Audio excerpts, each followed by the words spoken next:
Hello everyone, and welcome to the new season of Blood Bowl, promising to be legendary. Indeed, Bob.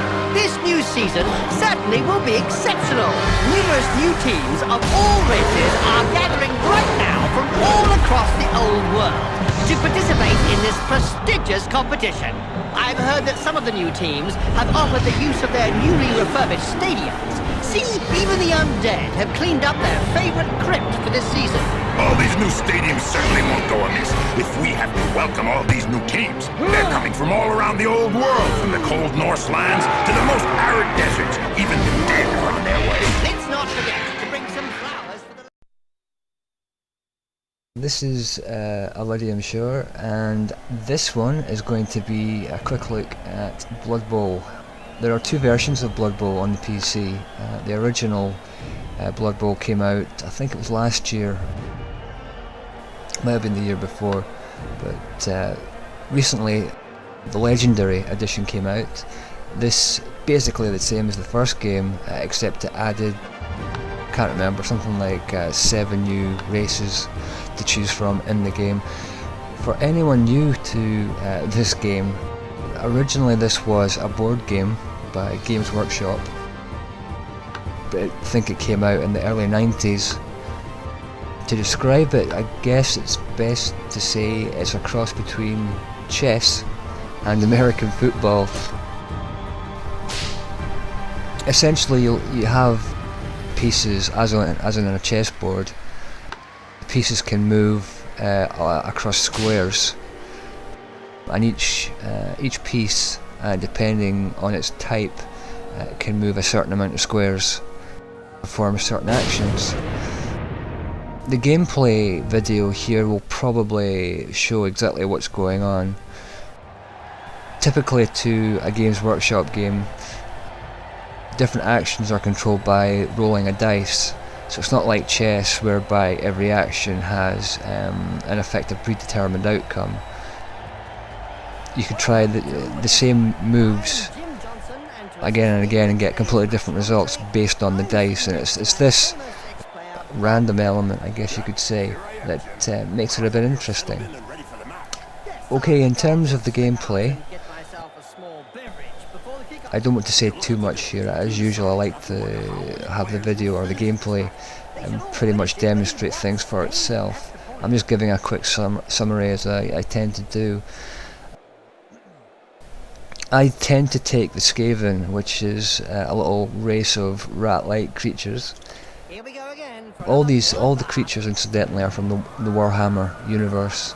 So people familiar with the RPG or indeed other Warhammer games on the PC or other platforms might recognise some of them. But the Skaven here, the little rat boys, I take them because they're quick. I think they're amongst the fastest in this game, which means I can go in for a touchdown and whatnot quite often, and they're good at dodging players.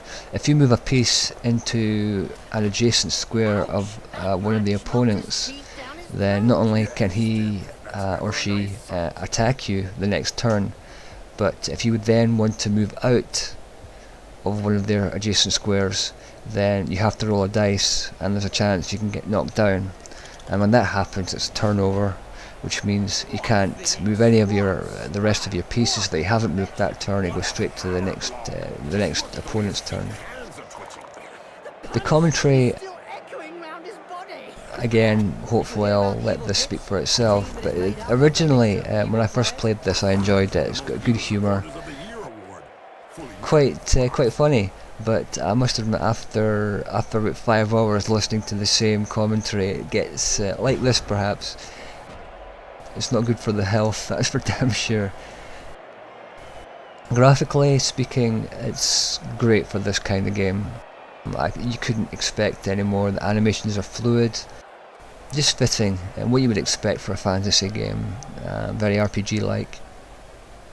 There's not really much more to be said. I think one of the downsides to the game, if you're playing against real opponents, it's great. Typically the games go from, 20 minutes up to an hour if you go into overtime, but I think after you've got used to the game mechanics, Really, you have to be playing against the human opponents if you can, and playing leagues, online leagues, or you can even register to with some websites that run various leagues and competitions.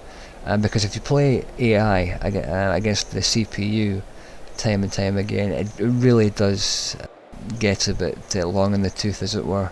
So I think my max, I did a tournament. I think I've done something like 3 or 4 different cup competitions, league competitions, and it does get a bit samey after a while. So if you can, play against the human opponents, which is not to say that the CPU doesn't provide a challenge, far from it. But as in most games like this, I think it's always more interesting, and the dynamic's different when you play against humans. And I think that about wraps it up. The various mechanics to do with the dice rolls and the actions, I think, can be best served by what's on the video. So I think I'll shut up now, accent and all. Again, I would recommend that you have a look at it, if nothing else. And I hope you enjoyed it. I hope you enjoy the rest of the video. That's all.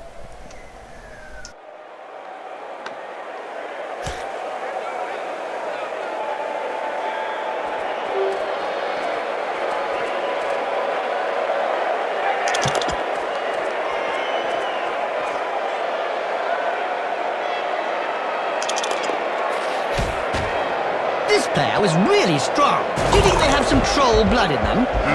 Could be. Or maybe his opponent shouldn't speak that way about the family. Now, there's one that won't be coming back in a hurry.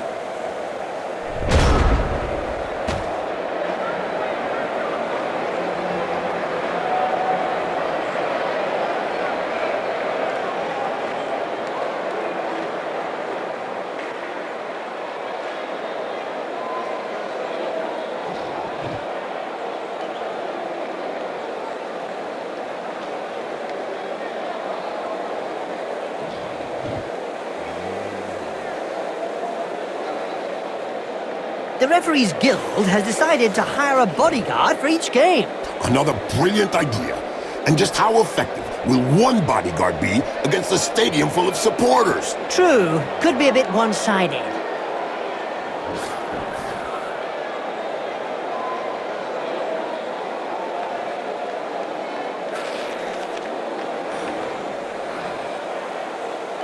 The opponent is left just flapping around.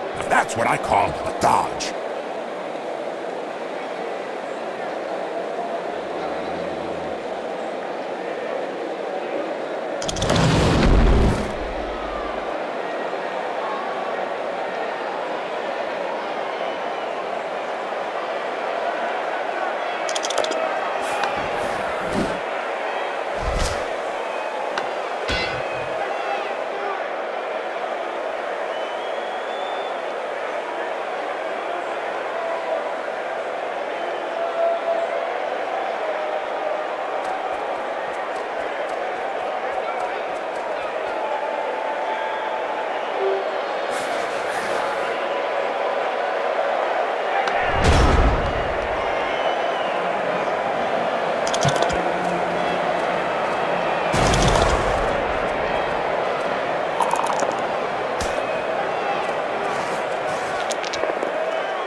Back in the days, there were no undead teams. Could you perhaps explain why to the fans at home, Jim?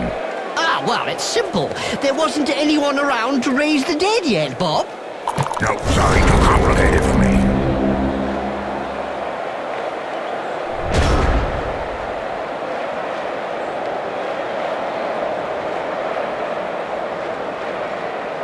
This is what I call lightning fast. The opponent looks a little dizzy.